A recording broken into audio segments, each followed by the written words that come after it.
Okay, guys, let's do Act 3. And now I'm going to run through this, and it's going to get a little bit weird. That's what Act 3 is in most of Shakespeare's comedies. There's a good deal of uncertainty, some confusion, and it's supposed to be on the reader's part and on the character's part. And so let me rip through that without much ado. And here's Act 3, and we'll go over some of this. You start off with Viola and Feste talking with each other. And what you're going to see right from the get-go is that Viola is very sharp. Okay? You have this little exchange. So thou mayest say the king lies by a beggar if a beggar dwells near him, or the church stands by thy tabor if thy tabor stands by the church. You have said, sir, to see this age, a sentence is but a chivalrous glove to good wit, how quickly the wrong side may be turned outward. So in other words, things can be turned around quite quickly if you know wit. That's what Viola has and what Feste has. They both have the ability to turn things around on the other people in front of them. And Feste recognizes Viola is very sharp. And notice this, Feste can see through Viola's disguise as Cesario. And it's the first time it's actually recognized, but it's still kind of not. Here we go. Foolery, sir, dost walk about like about the orb like the sun. In other words, foolery is in fact being personified. It shines everywhere. It walks around like the sun. That's kind of odd. It shines everywhere. I would be sorry, sir, but the fool should be as oft with your master, in other words, with Orsino, as with my mistress. That's him, Feste, saying, I should be with Orsino as much as with the mistress. In other words, Olivia.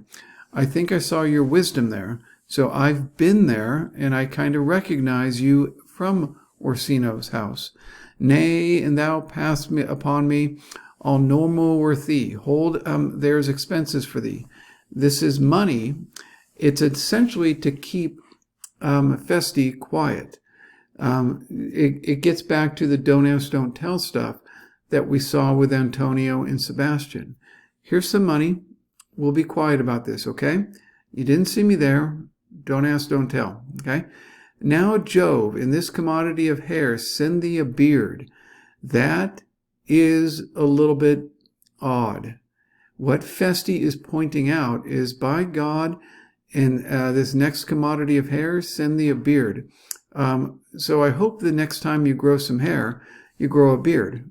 In other words, he's pointing out that Cesario / Viola doesn't have any sign of facial hair, but it is kind of odd. In this next commodity of hair, okay, there is a little bit of suggestiveness with this. And Viola says to the side, by my truth, or my troth, I'll tell thee, I'm almost sick for one. And this is a little bit suggestive of a little bit of a raunchy thing, but I won't go into it.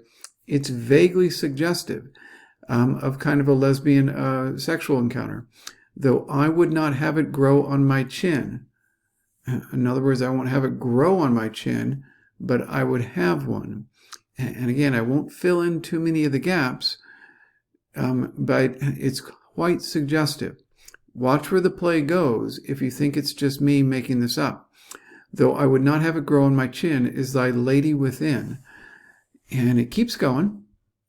And so you get this back and forth between Feste and Viola. You get a sense that she's his match in wit, but you also get a sense that he can see right through her on the spot. Okay? And it makes you start to wonder if Olivia couldn't see through it, because Olivia is quite bright. She's a bit superficial, but she's a sharp cookie. So, and Olivia encounters Viola and says, oh, by your leave, I pray you, I bade you never speak again of him. In other words, don't tell me any more about Orsino. But would you undertake another suit? I had rather hear you to solicit that music from the spheres. Dear lady, what kind of goes on here is that Olivia's starting to get pushy with Viola. Olivia seems to be under the impression that this is Cesario. But Olivia, again, is not dumb. Can she actually see through the costume and see that this is actually Viola behind it? And so that's kind of odd that she really comes on to Cesario when it's only those two there, and she should be able to do as she pleases because she doesn't have to act in a certain way around others. She could just be herself around Cesario, whom she may or may not recognize as a young woman. And so going ahead, and so I do want to emphasize that this is uncertain. There's no certainty either way. And Viola says, going back and forth with Olivia, then westward ho, grace and good disposition attend your ladyship. This is Viola talking to Olivia. You'll nothing, madam, to my lord by me. Stay, prithee, tell me what thou thinkest of me. Tell me what you think of me. And this gets to some of Olivia's vanity, that you think you are not what you are. And of course, that's Viola in a very odd way talking about herself, that you think you are not what you are. And in one sense, she's kind of pointing out to Olivia that you don't think you're really high-born, that you can go around marrying having relationships with younger men who are not of your station. But that would be kind of the superficial meaning of it. It also has the double meaning that this is Cesario reflecting on herself. Okay, and those double meanings come up over and over again. And then you get this back and forth. And Olivia says this as an aside: Cesario, by the rose of the spring, by maidenhood, honor, truth, and everything, I love thee so, that maugre of all pride, nor wit nor reason can my passion hide. Do not extort thy reason from this clause. For that I woo, thou therefore hast no cause, but rather reason. Thus with reason fetter, love sought is good, but given unsought is better. Okay? And this gets a little bit weird because Olivia's point blank stating that she really likes Cesario / Viola and supposedly cannot see through this. But again, Olivia's no dummy. She's been playing this game with Orsino for years and has shown absolutely no interest in Orsino, who is supposed to be a good-looking man of some station and money and everything else, and she's not interested. And suddenly she wants Cesario as her own little boy toy. We won't go too far down that because can she see through it? It's not clear. By innocence I swear, and by my youth, I have one heart, one bosom, and one truth, and that no woman has, nor ever none, shall mistress be of it, save I alone. That has the double meaning. And no woman has, nor ever none, nor never none, shall mistress be of it, save I alone. So I am the mistress of my heart. I'm the woman who's the mistress of my heart. You get this idea that there's a duality in Cesario / Viola, which is quite real. And so adieu, good madam. Nevermore will I my master's tears to you deplore. Yet come again, for thou perhaps mayest move that heart which now abhors to like this love. And that's just Olivia being frustrated in her attempts to woo Cesario, which is exactly what's going on here and reflected in Andrew's schemes to get Olivia through Toby, which is clowning, an absolute farce. So that's Toby being immediately frustrated with his pursuit of Olivia. This reflects what just went on, but makes it ridiculous. Going up here, this gets to Maria in her plot to undermine Malvolio. And keep in mind that Maria is very much kind of like the playwright, with Malvolio being the character she has put in her play. Yon Gaul Malvolio is turned heathen, a very renegado, and there is no Christian that means to be saved by believing rightly, can never believe such impossible passages of grossness. He's in yellow stockings. What Maria has gotten him to do is dress up like an idiot. And that's what he starts doing. And cross Goddard most villainously. This is a fairly famous scene from the play. This is where Malvolio comes out with yellow stockings, which look pretty clownish. And they're all cross-gartered, and this is really ugly, okay? And so it's a fairly famous scene. Malvolio is acting out on Maria's intentions, and watch how it quickly gets out of control.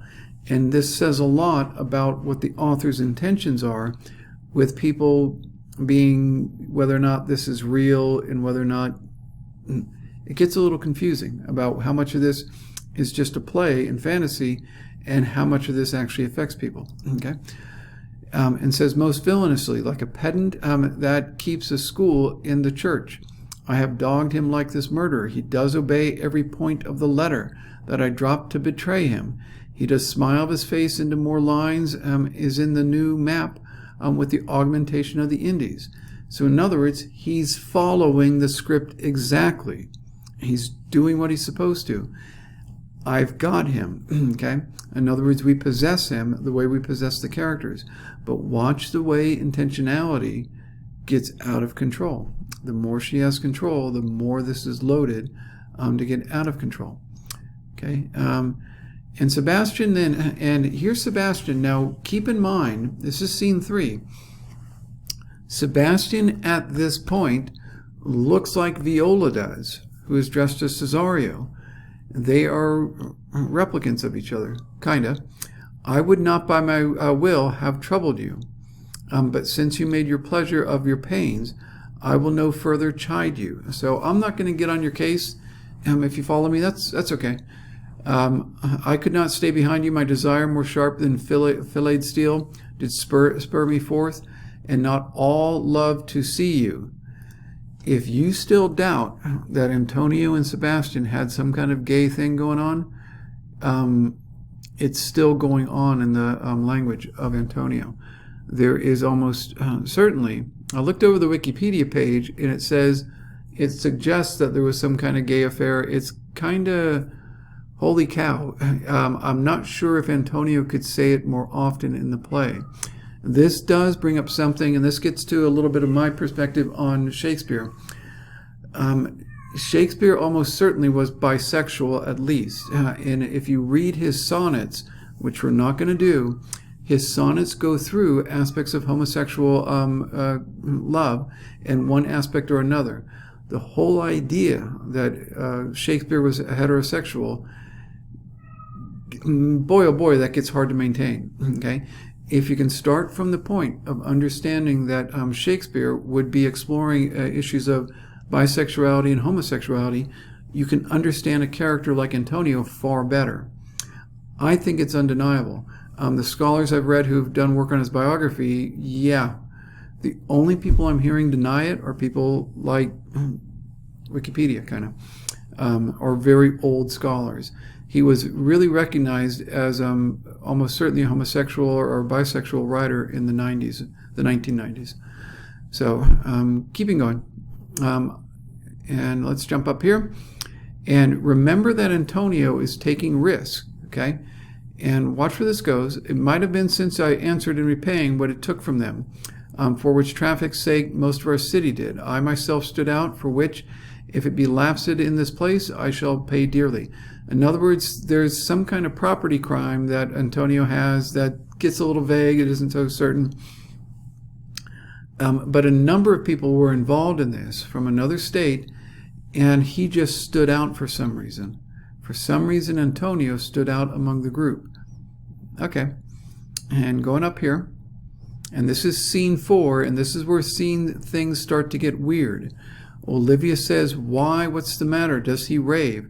Why is Malvolio acting so strange?" "No, madam, he does nothing but smile.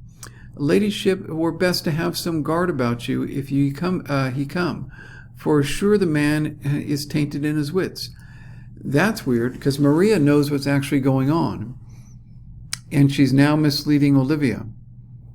And so she's playing a part in her own play. That's a little bit odd, okay? She knows what was written into Malvolio's part, and she knows Malvolio is not mad. He is, in fact, following exactly what she said. And she's telling Olivia he's mad. That gets a little bit odd. Again, Maria is playing a part in her play. She's writing her own lines. Her lines are entirely insincere because she knows Malvolio is following the script she wrote.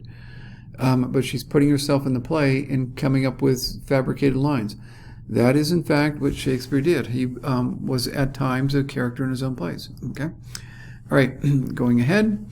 And, by the way, that means Maria is Shakespeare, which means Maria is cross-dressing for Shakespeare, and it gets weird. But that's what's been going on the entire time. And you get this back and forth between Olivia and Malvolio.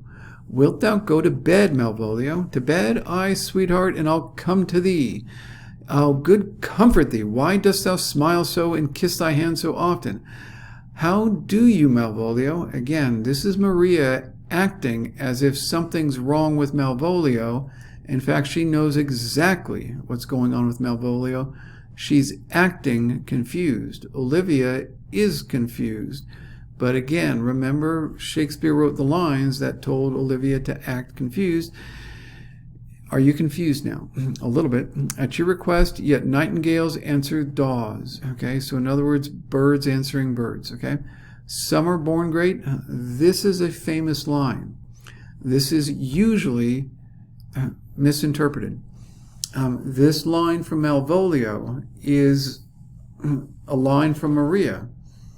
And this line is designed to mislead Malvolio and get him cranked up in his little head, thinking he's far more than he really is. But these lines are often taken as very seriously insightful Shakespearean lines. They are part of the mockery of Malvolio. So when you hear people, and you will, quote these lines, keep in mind they will take them as being literal and take them out of their context, because they didn't have English 102 and they didn't know that these lines are meant as a joke. Some are born great, some achieve greatness. What sayest thou? And some have greatness thrust upon them. So in other words, some people are born into greatness and they're just, from day one, they are magnificent. They're born into royalty. Okay. Some are made great and some have greatness thrust upon them. In other words, they become great because just circumstances. If you think about, for example, Zelensky in Ukraine, he was a comedian. Now he's the leader of a nation taking on one of the strongest nations in the world. That's having greatness thrust upon you. Okay? If you take these lines as serious, you could actually apply them to Zelensky in Ukraine. But again, they are really lines written by Maria to mock Malvolio. That's the oddity of Shakespeare. The lines really ring insightful, but they're part of the mockery. Okay? So you should be thinking about Feste's lines and the way they are quite insightful, though they are usually making fun of somebody. And Malvolio says, if not, let me see thee a servant still. So in other words, if you don't come forward and assert yourself, wear the cross-gartered yellow stock and all this, I will still keep you as a servant. If you come forward, I will take you on as my new husband, whatever. And this is a little bit from Malvolio. This is when he starts repeating what's in the letter. And he starts talking about the words in it. Why, everything adheres together. Now, these lines are important because Malvolio is saying everything's coming together. When at this point in the play, everything's falling apart, okay? He sees everything from his hopes and dreams of all those years coming together right now, and Olivia is going to snatch him up, and they're going to, well, he's going to be in charge, okay? But of course, everything's falling apart, okay? That no dram of a scruple, no scruple of a scruple, no obstacle, no incredulous or unsafe circumstance. So in other words, nothing unbelievable is going to get in the way. What can be said, nothing can be. Nothing that can be can come between me and the full prospect of my hopes. And so, in other words, what I've been hoping for all along, it's about to come true. But understand, he thinks he's going to be the one in power right as things are falling apart. Okay? And I really want to emphasize, he's been having confusion go on again and again, as in Shakespeare has been, misprision. That's the fancy term that was used earlier, misprision, when people see things, they think they understand them, and yet they are totally, completely wrong. Okay, that's what misprision is. Okay, let me jump back down. You go there. And so this is misprision run amok. Okay, then they go back to the clowns. It goes back and forth between the clowns and Olivia, and then back to Antonio and all the others. Let's jump up a bit. And he says to them very assertively, "Go hang yourselves all. You are idle, shallow things, and I am not of your element." In other words, I'm now greatness. Okay, that's been in his mind the whole time, his delusions of grandeur. You shall know more hereafter. Basically, when Olivia takes me on, I'm going to get my revenge on you guys. Ha, ha, ha. And he's setting himself up right now for a real fall. Okay. Toby says, "Come, we'll have him in the dark room." That's going to be the little prison cell they're going to lock him up in, because he's going to become kind of a threat to Olivia because he's acting so bonkers. But mind you, keep in mind, he's actually not bonkers. He's just being deluded. He's being deceived by Maria. Okay. All right, back to this. My niece is already in the belief that he's mad, so he's going to need to be locked up. We may carry it thus, for our pleasure in our penance, till our very pastime, tired of breath, prompt us to have mercy on him. Okay, so in other words, we've got him. And keep in mind, this is right after Malvolio says, "I've got you." We've got you. They both think they have the other one. Watch the way Shakespeare has this play out. Both Toby and Malvolio think they've got each other right where they want them. And watch the way this unfolds, because it gets really it gets uncomfortable. Okay. Jumping up here, there's Sir Andrew. And remember, Sir Andrew is pretty, Fabian's one of the servants, but Sir Andrew is pretty kind of pathetic. He thinks he's like, I don't know, Ben Affleck or something like that. He thinks he's got Jennifer Lopez all lined up, and that's not going to work. Okay, go back here. "I have said too much unto the heart of stone, and laid mine honor to unchary on it." This is him talking to, or her talking to Viola. "There's something in me that reproves my fault, but such headstrong, potent fault it is that but it mocks reproof." In other words, I've told you to, I've been too forthright. So with the same behavior that your passion bears, go my master's griefs. In other words, as you profess your love to me, my master, becomes sad. "Here wear this jewel to me." Now this is where all my little hint, hint, wink, wink, nudge, nudge with Olivia and Viola are basically hint, hint, wink, wink, nudge, nudge a little bit more. Okay? And watch where this goes. "Here, wear this jewel for me. 'Tis my picture. Refuse it not. It hath no tongue to vex these." Okay. Well, I won't go into that. Okay. "And I beseech you, come again tomorrow. You shall, what shall you ask of me that all deny? Anything you want of me, you'll get." Okay. And so if that's not an echo of Antonio and Sebastian, I don't know what is. That seems to be a lesbian sexual affair kind of suggested under the surface with Olivia and Viola. Man, is it heavy, but there's no knowing for certain what's going on. Okay? And so there Olivia goes, and then she goes, and you get this with Viola and Toby. And again, Toby is the drunk uncle. Okay, "You mistake me, sir. I am no man hath any quarrel to me. My remembrance is very free." In other words, this is Toby basically saying, you're getting involved in this, and he's recognizing that Olivia's showing affection for Cesario. And so he knows Cesario could be a serious problem because he's got plans for Andrew. And I'm going to get Andrew to... What Toby is becoming is very much what Maria had become with Malvolio. Toby is orchestrating or directing a conflict between Sir Andrew, that guy he's been toying with the whole time, saying, hey, I'll introduce you to my niece. She's a really good-looking lady and it's got a lot of... I'll introduce you to her. And that's how he's getting money out of Andrew. Okay? But now he's seeing Olivia is actually got the hots for Cesario. He's got to get rid of Cesario because there goes his beer money. And so he orchestrates a fight between Toby and Cesario. That's what he's doing right here. Okay? And he is, again, very much in the Shakespeare position where he's orchestrating things. And he says, why, man? He's the very devil. He's basically saying he called you dirty names. He said your mother dresses you funny. And Andrew says, pox on it. I'll not meddle with him. I'm a lover. I'm not a fighter. He's not having any of it. And so Fabian's like, okay, yeah, you guys go fight it out. And then they find, they get Antonio here. The officers show up. This is the office. They arrest him and they're taking him away.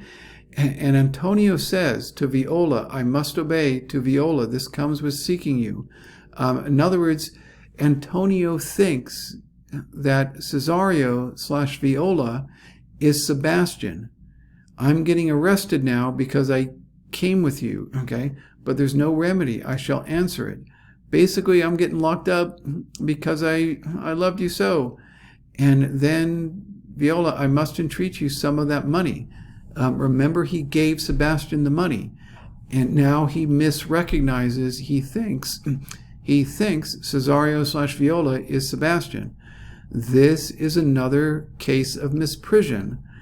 And Viola says, what money, sir, for the fair kindness you have showed me here, and part being prompted by your present trouble. Basically, what are you talking about?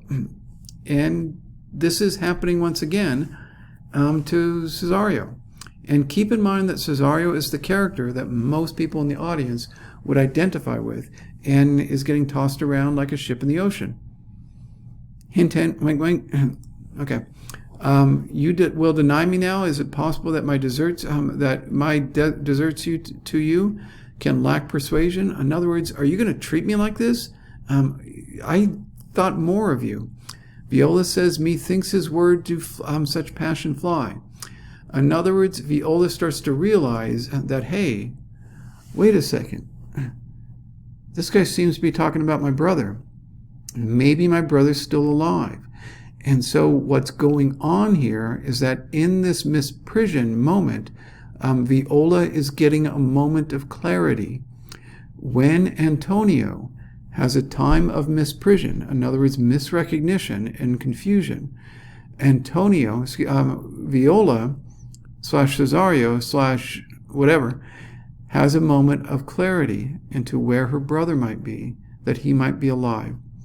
I'm going to wrap it up there because I've done a lot on Act 3. That, you can see, is things are getting tossed around like crazy, like a ship at a sea, and like any Act 3 that Shakespeare's ever written in any comedy. Okay? All right, take care, you guys.